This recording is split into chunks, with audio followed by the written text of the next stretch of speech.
Hey, what's going on? This is Jordan, and welcome to another episode of Movie Buffers. I'm going to be talking about the 2013 drama thriller Prisoners, but before I get into that, I'm going to ask you to all please like and subscribe. It really helps out the show and keeps it going. And now let's get into it. Wow, what an underrated movie, man. Hugh Jackman should have won an Oscar for this. Prisoners is directed by Denis Villenuve, and it stars Jake Gyllenhaal, Hugh Jackman, Viola Davis, Melissa Leo, Paul Dano, and Terrence Howard, and, some other people, but who cares? Now, I was only going to watch the first half of this movie and go to bed because I had to get up really early this morning, but I could not stop watching it. I didn't even, take a bathroom break. I chowed this movie down. I ended up only getting 4 hours of sleep, but it was worth it. Now, let's get into the movie. Now, I've only seen 4 films by Denis Villeneuve, and those being Arrival, Blade Runner, Dune, and this one. And it's crazy to see this tone coming from this director now that he's been established to make more large-scale and even Academy Award-nominated movies, and he's taking a little bit more of the science fiction route.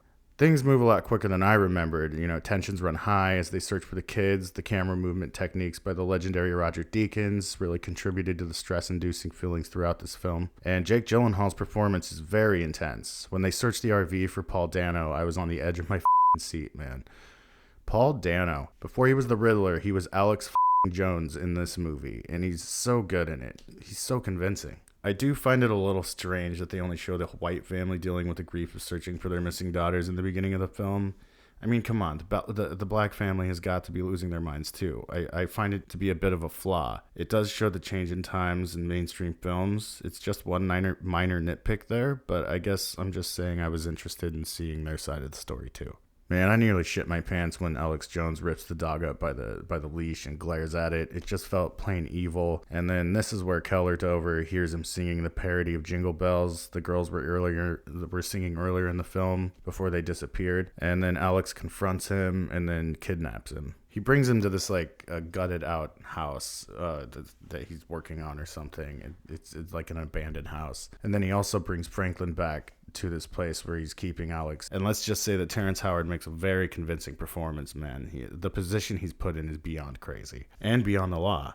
This film forces you to battle with the theme, what would you do if it was you? And I just couldn't move after that scene in the bathroom where Hugh Jackman is torturing Paul Dano. I wondered what it was like to make that scene, man. The look on Terrence Howard's face looked very authentic. Like he just watched a masterclass in acting while simultaneously being part of the performance. And I'll bet Paul Dano shit his pants, dude. That was just, wow, incredible. Look, I loved Logan, but that movie, dude. Hugh Jackman is a force that strikes your every nerve in this movie. And he should have got a Oscar for this performance. God, I miss movies from this era. And you know what, man? Jake Gyllenhaal deserves one too. This and Nightcrawler, he has really won me over as one of the underrated greats. Put him in the right film with a good script and this crew, and man, you have got a good-ass movie on your hands. And Viola Davis, man, I wish she was in the film more. She needed to win a Best Supporting Actors award or something. When she comes into the torture house and becomes a part of it, it just added another layer of depth in this already dense and incredible film. And talk about perfection, perfect casting, man. I can't admire that enough in this episode. And this film is definitely not for everyone. It's not for the faint of heart or for those who can't handle missing children stories. It's almost a straight-up horror movie. And me being a new father, that added greatly to the suspense in this movie.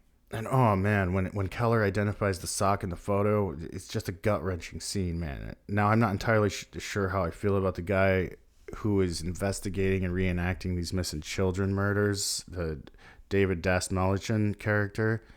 He was really good though, and he always is. He's been lucking out a lot really in roles lately, like the Polka Dot Man in the Suicide Squad and Peter DeVries in the Dune movie. So now we're in a strange fucked up limbo where Keller believes that he may have messed up and actually has the wrong man, and he's losing all grip on the situation and himself, really. Later on, Grace brings Detective Loki into the basement where we see that Keller is a survivalist prepper to an extreme degree of paranoia. I like how this is a story of a man that sees himself as a protector and someone who always seems like he's 3 steps ahead of everything. And then so when his daughter finally goes missing, it's baffling and devastating, and that he has no control of the situation or foresight of the most likely horror horrible outcomes of missing children cases. I mean, God, this movie is so hard to watch, but it's the performances, man. So Loki sees that there's a half a bag of lye laying in Keller's basement, and he starts to follow him, and then he almost sees him reveal his location before he notices him, where he's holding Alex Jones. And this scene is very powerful when Keller confronts Loki, and then he has a meltdown in his car, and then he's also answering questions to a minor interrogation.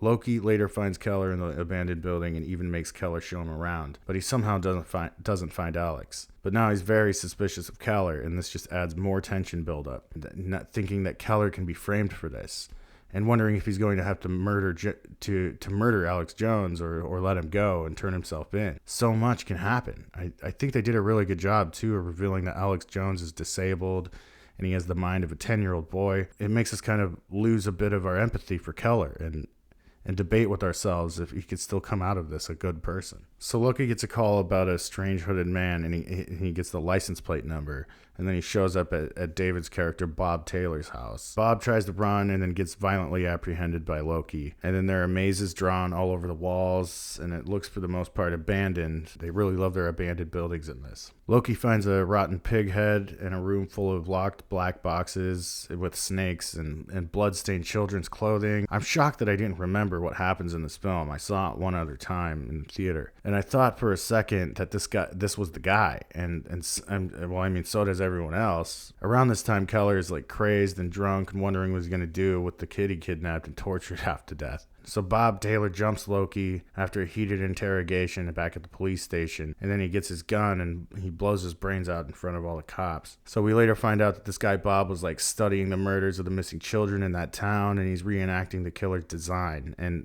this really threw me off. I don't know how I felt too much about this part, only because there's already so much going on, and at some point it stops feeling like a realistic story and starts feeling a little melodramatic. They're trying to tell so much without clocking in 2 hours and a half.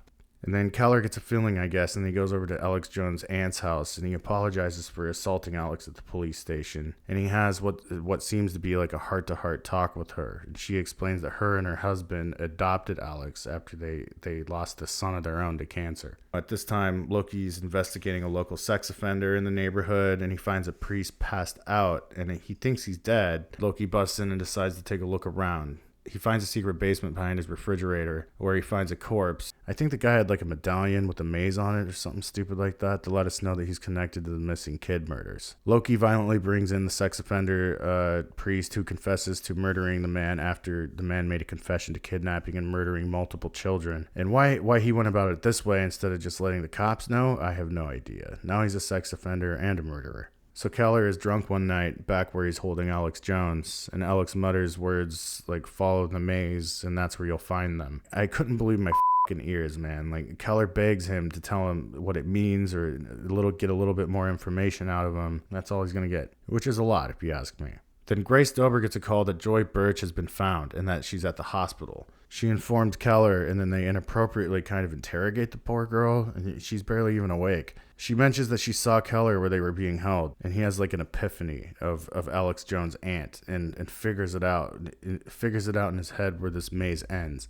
This lady is the f***ing kidnapper and the accomplice to this string of child murders over the years. I mean, this shit is absolutely bananas, man. This film is packed to the f***ing brim with one intense scene after another. So Keller, he bolts from the hospital, and then Loki and a bunch of cops, they're running after him, and now they suspect that he's heading to that abandoned building where he saw him before. Keller shows up at the old lady's house and offers to help out with some maintenance around the house, but you can tell at this point that they both know why he's here. She pulls a gun on him and makes him drink poison that will kill him slowly over time. She has a rather good-sized exposition dump here as well as he enjoys his homemade cocktail. He agreed to drink it if she let him see his daughter one last time, and this was incredibly brutal to watch. This was really intense and pretty melodramatic at the same time. This movie feels over the top at times, but somehow this all just worked. It's truly amazing.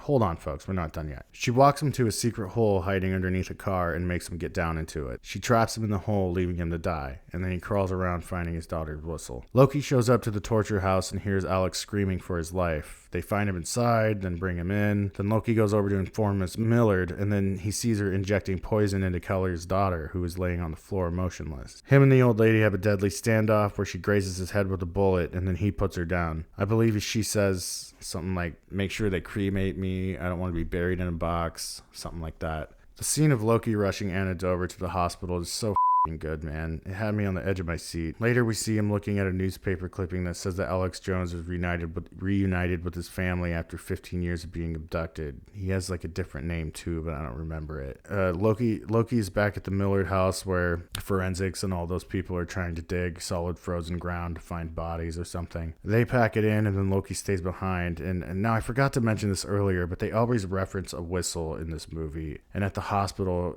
he sees Anna.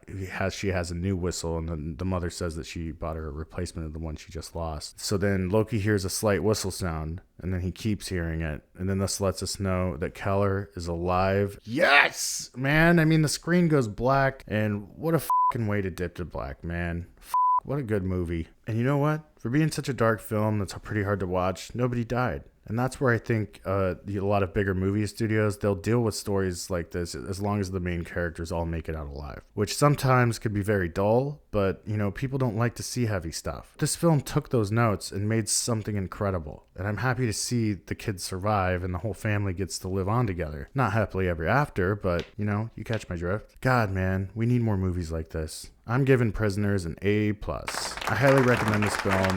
No news on like a re-release for a 4K restoration or anything like that, so give it a buy on Blu-ray or iTunes. I got the blue, and I'm glad I own this one. I'm glad it's in my collection. I just wanted to thank you all so much. I've gotten quite a few new subscribers over the past few months, and I'm getting enough views to keep this show rolling, so I thank you. And if you're not already, please subscribe. Give us a thumbs up, shout out in the comments if you have film recommendations we could tackle on this podcast. And I will see you all next time here on Movie Buffers. Thanks for watching.